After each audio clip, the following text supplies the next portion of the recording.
with Encore Real Estate. We're your local realtors, aka therapists, paper shufflers, negotiators, and dog scratchers. Ooh. So this is video 1 in our Home Buying 101 series about are you ready to buy a house? So you think you're ready, you're like, man, I'm really ready to make that investment in my future. What do I need to do? So the first thing to ask yourself is, what is your situation? Are you currently in a lease? When is your lease up? How soon are you looking to move? If you own a home, is it something where you need to sell your current home in order to buy a new home? Or can you buy a home that's not contingent upon the sale of your current home? Maybe you want to rent your current home out or do something like that. So those are some of the questions that you really kind of need to start asking yourself. And that's the point where you would contact us and we can talk through those things with you as far as your situation, how soon you need to move, and what's going to be right for you. Maybe you're living with relatives and you're like, Sarah, I'm ready to go. We can buy anytime. And we're like, all right, next step's going to be to get you to a lender and connect you with a trusted professional to see about getting a loan.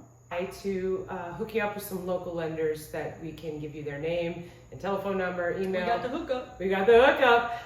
And they'll, once from there, this is what to expect when you do talk to the lender that you choose. They are going to pull your credit and they are going to ask you for some documents, such as your license, social security card, your tax returns for the past year or two.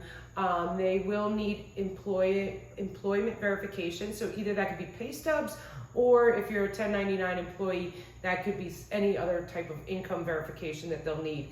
And last but not least, they'll probably ask you what is in your savings account, what's in your little nest egg, and any other investments that you might have or assets on the side. Yep. And what they're going to do is they're going to use all that to help determine what price range you should be shopping in. So we're really talking to people right now about when you're looking at the price of home, let's break it down to your monthly payment, because interest rates are going to flux, all that stuff's going to vary, but your monthly payment is going to include your principal, your interest, your taxes, and your insurance. So that's what you need to budget for on a monthly basis. And we're going to kind of break that down from the other levels. So we're going to say, hey, I want to spend $1,700 a month. Okay, well, here's what that looks like in a home price. And what we usually ask our lenders to do, if you're looking in, let's say, a $400 to $450 price range, okay, I want them to give you a monthly estimate. If your mortgage was $400,000, I want you to give them a monthly estimate if it was $425, and one at $450.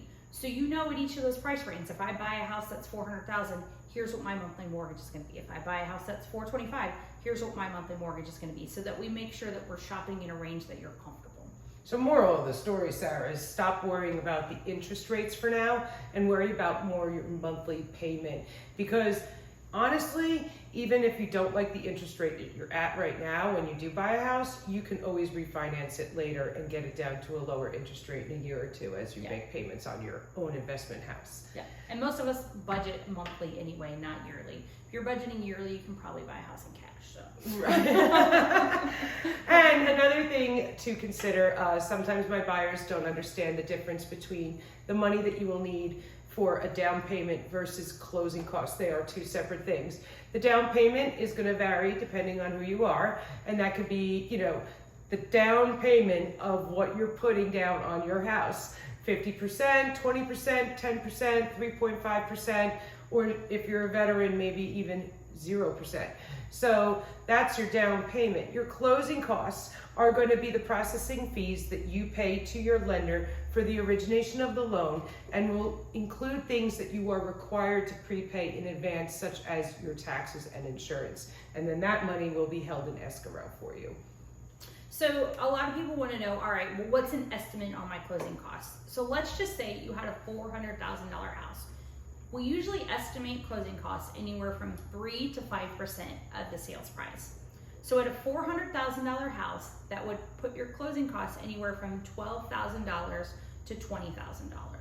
Just to give you guys an idea, based on your specific situation, we're happy to give you a more detailed breakdown based on your certain price point. But just so you know, on average, 3 to 5% of the sales price. And that, remember, those are your closing costs, but you also have to add your down payment to it. And that would be the money that you would need in your little nest egg to put down on your house on day one when you get your key. Yeah.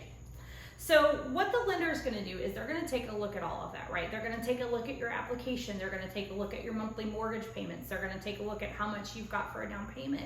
And they're going to take a look at your closing costs. And all of those things are kind of like give us the magic potion of, all right, what price range do you need to be shopping in? Because that's what's really important to us. You're not necessarily going to talk to us about all of the financial information. That will be more confidential between you and your lender. But the important part coming out of it's going to be, all right, what price range do we get to go shopping, right, Jackie? Right. Are you in the $200,000 to $250,000 range of homes, or are you in the $300,000 to $350,000? You know, you're going to feel a range of what is going to be comfortable for you based on all those things. Yeah. And again, real estate is not one size fits all.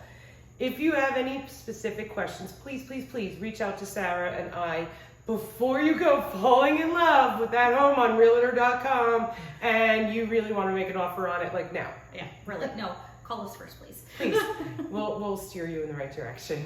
All right, guys. So Take care. Video 1, ready to buy.